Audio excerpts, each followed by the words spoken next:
Gracias, señor presidente, señora consejera. Buenos días. Bueno, nosotros, la verdad que tenemos que empezar por plantear, por describir el panorama con el que nos encontramos ahora cuando está finalizando el año 2023, que de alguna manera viene a describirnos también en gran medida cómo va a ser el panorama del año que viene, por lo menos en los primeros meses. Y nos encontramos con que es un año calamitoso para el sector primario. Es un año de ruina, con mermas de producción que se estiman entre el 40 y 60% en todos los sectores y los cultivos. Y ello respecto de un año, el precedente también, un año que fue bastante malo. Las pérdidas inicialmente pues se pueden hacer unas estimaciones que superarán los 2.500 millones de euros que ya perdió el campo andaluz en el pasado ejercicio. Sabemos, podemos decir que ha llovido, como usted decía al principio, ha llovido poco, y además tarde. Con ello, pues tenemos que los cereales se dan prácticamente por perdidos, que una campaña tan importante en la provincia de Huelva como la de la frambuesa, pues por si eran pocos los males, pues ha quedado destruida por los últimos temporales. La producción de aceite ha bajado en todas las provincias, por ejemplo, en Málaga. Es un año negro porque calculan que van a perder un 45,5%. El campo granadino también han hecho estudios, establecen unas pérdidas de 400 millones de euros. Dicen que es el año más crítico en 30 años. Bueno, y los números generales de la PAC, que sabemos que va a suponer pues, un recorte de 500 millones para nuestros agricultores y ganaderos. Esto nos describe pues, un mundo rural totalmente insostenible, que es todo lo contrario de lo que se pretendía, ¿no? Pues sí, vamos a ser muy verdes, pero arruinados y con explotaciones que van a tener que cerrar. Hablan ustedes mucho de la PAC y del señor Planas, que no ha sabido a defender los intereses españoles, y es por lo que ustedes relatan, especialmente los andaluces en Europa, pero prácticamente las políticas que vienen a apoyar su partido en Bruselas pues no difieren mucho de las que aplican otros grupos. Al final defienden ustedes esa Agenda 2030 y sobre todo la traslación en materia de agricultura, que es ese pacto verde, que es un desastre para nuestros agricultores y ganaderos, porque supone de hecho la claudicación ante un principio fundacional de la Unión Europea, como era la soberanía alimentaria.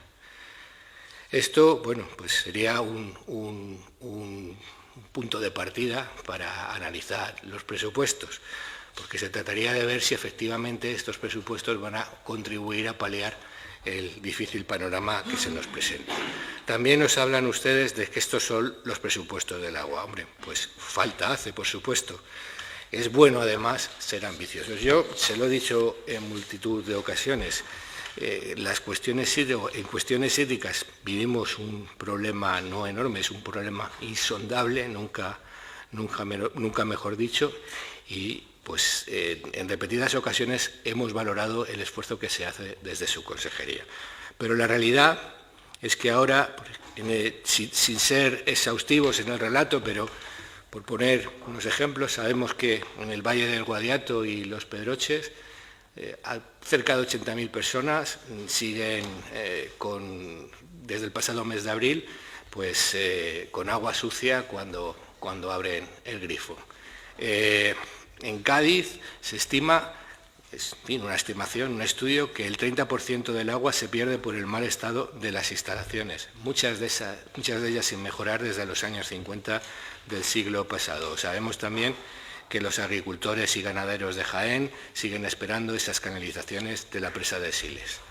por no decir, bueno, pues no vamos a hablar de Doñana, pero también en Huelva efectivamente se espera como agua de mayo esas obras en el túnel de San Silvestre que siguen sin finalizar. Claro, aquí parte de esto, o gran parte de esto, la responsabilidad es del Gobierno de España, pero ustedes llevan ya prácticamente 5 años gobernando y también tienen su cuota de culpabilidad por no saber buscar, ante ese panorama que le decíamos, soluciones viables.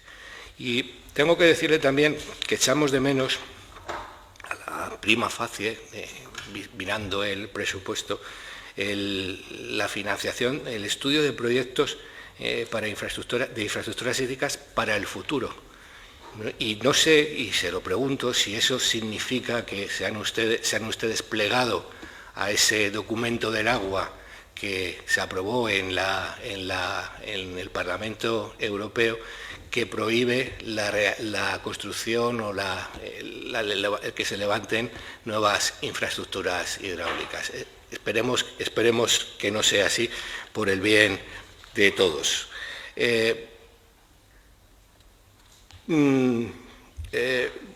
todas maneras, insisto, son unos presupuestos del agua, ya lo veremos, y yo tengo que decirle también que, hombre, se lo he dicho también a la consejera doña Rocío Díaz en la comisión anterior, en Fomento, que ustedes dupliquen el gasto respecto del 2018 no es tampoco un dato fiable, porque cuando lo que se hacía era poco o nada, pues entonces esta cifra no es muy reiterada. Y luego, bueno, pues entrando someramente en lo que es, bueno, lo que tiene que ver con la pesca y con la situación de nuestros pescadores, de nuestros productores, pues estamos básicamente igual que en el campo. Yo creo que incluso peor, porque al final casi llega a una conclusión que si no fuera por las ayudas que reciben, la mayoría de las explotaciones y las empresas que se dedican y los armadores que se dedican a la pesca, pues no podrían salir a faenar, porque hemos convertido, por las políticas que vienen desde Europa, que vienen impuestas desde Europa, la hemos convertido en una actividad económica no rentable.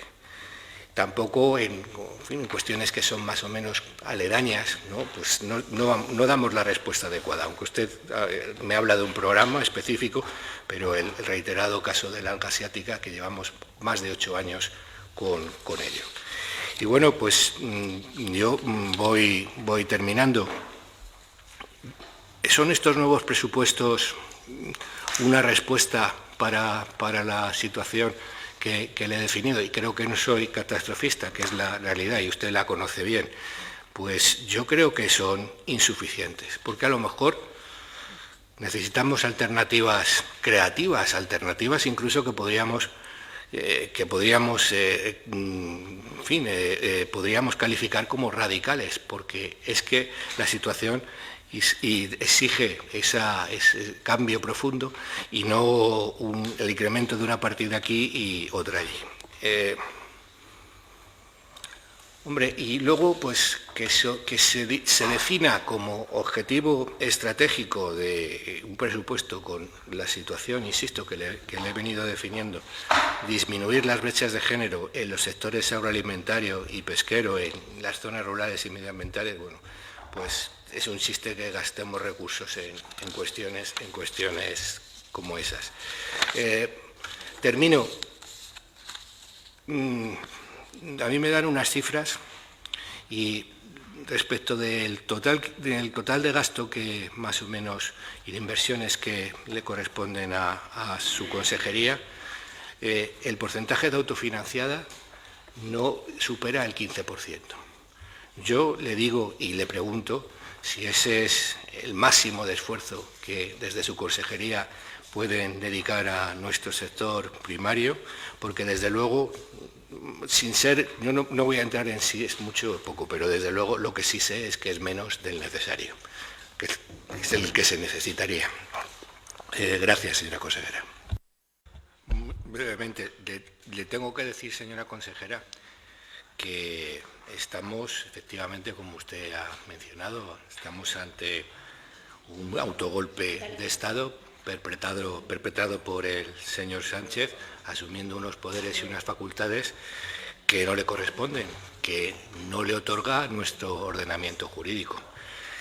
Eso es algo nunca visto en España, que pese a que nuestra historia es prolija en pronunciamientos y asonadas.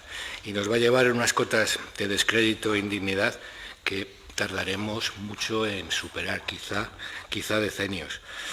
Yo tengo que decirle que ante esto, en fin, el dinero es totalmente secundario, aunque sean muchos millones, ¿no? 15.000. En cualquier caso, bueno, pues harían ustedes bien en prever para el año venidero con qué panorama también se van a encontrar ustedes cuando tenga el Gobierno central pues que elegir a dónde destina los fondos. En cualquier caso, yo, entrando en actuaciones concretas de su consejería, tienen que presionar todo lo que se pueda, donde corresponda, por lo civil o lo criminal, le diría, para que se consiga una mayor flexibilización en los criterios de la PAC, en esa tan lesiva condicionalidad. El arraigo de la población en los entornos rurales merece todo el esfuerzo. Efectivamente, pues contemplamos positivamente esa formación, esa transferencia del conocimiento que se prevé en un programa de su política, pero bueno, hablan también de la incorporación de los jóvenes. Bastaría con la continuidad, bastaría con el relevo generacional, pero es un tema que pueden profundizar.